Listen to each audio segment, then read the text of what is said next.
Sa workshops pa lang, in character na si Ken Chan bilang si Destiny Rose. Ang isa naman sa mga inaabangan, magkakaroon ba sila ng kissing scene ng character na ginagampanan ni Fabio Ide? Makichika kay Katatibayan. Sa unang salang pa lang sa catwalk workshop, confident at very poised, si Destiny Rose o Joey ang karakter na ginagampanan ni Ken Chan. Tila walang kahirap-hirap kay Ken ang catwalk, kahit first time pa niyang magsuot ng 4-inch heels. Isa lang ito sa mga preparation ni Ken para lalong mapaganda ang role niya na isang trans woman. Once na sinuot ko na yung heels, parang sinusuot ko na rin si Destiny Rose.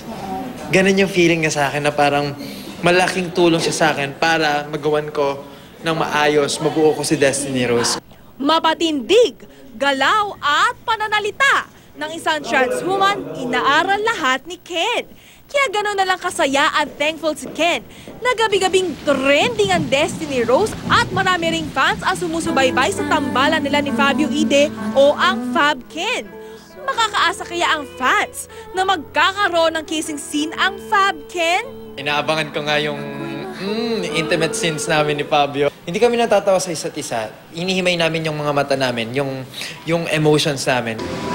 Marami pang pangungutya ang mararanasan ni Destiny Rose sa takbo ng soap. Tulad na lang ng iba't ibang pagsubok na pinagdadaanan daw ng mga LGBT.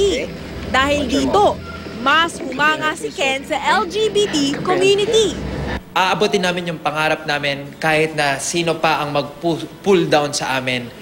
Katatibayan, updated sa showbiz happenings.